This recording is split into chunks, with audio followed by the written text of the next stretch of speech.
फुलकुड़ी मंगला गणेश आदि मूर्ति गढ़िबारे base पारंगम Begunia block छत्रपड़ा गाँवर Madan Mansingh मूर्तिगुड़िकर मूल्य 50 टंका ठारू आरंभ कर 20,000 पर्यंत बिक्री करुवा बेले चलित वर्ष लोकंकर चाहिदा मुताबक 100 रु ऊर्ध्व मूर्ति गढ़ी 10 वर्ष बयसरू मदन दिल्ली रे किछि वर्ष रही बेस ना कमई पर ओडिशा आसी विभिन्न जगार मूर्ति गढ़ी बेस ख्याति अर्जन करिसेंती। हठात होईगले रोगाग्रस्त भूल इंजेक्शन करदेला अकर्मण्य नईगला अंटा हराइले बड़ तेबे रोग पिछा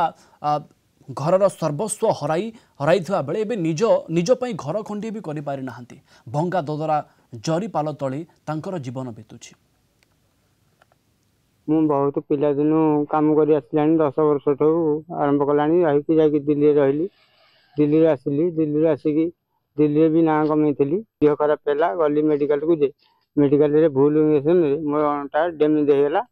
मु आ भी सेते पारनी काम करिबा को बाहर को जाउतली बहुत मूर्ति तैयारी सिमट मूर्ति माटी मूर्ति सब डाकुथले मु करथली आ पारुनी तांको मझिरे बेमार हला बेमार रे अंटा तांको डैमेज हे गेला किछि करि पार नहती कारीगर हे गेला भक समस्त के सब सुविधा अछि आ असहाय लोक पे आपण मनकर किछि सुविधा नै मु सेति के अनुरोध करूछि असहाय लोक को टिके सहायता कर किछि। आम ग्रामर मदन मानसिंह जणे माटीर कलाकार तांकर जस ख्याति मध्य कलाकार रूप में ख्याति लाभ कर दिल्ली रू आसिला पर छतवड़ा ग्राम से विभिन्न प्रकार मूर्ति गणेश मूर्ति सरस्वती मूर्ति काली मूर्ति विभिन्न भालुकुणी मूर्ति तैयारी करती तांकर अंटा नई जाइए भूल इंजेक्शन दवा सकाशे अंटा नई जाइए सरकारी साहाय्य देले उक्त परिवार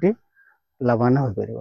शारदीय पूजा आसिले अंचलवासी मन पड़ जाए मदन मानसिंह कलाकृति आ मदन मानसिंह बेस खुशी हो जाती भल 2 पैसा रोजगार आशार हेले एपरी एक कलाकार प्रति सरकार दृष्टि पड़ी ना अपेक्षा केबे पड़िबो मदन मानसिंह कलाकृति उपरे सरकार नजर।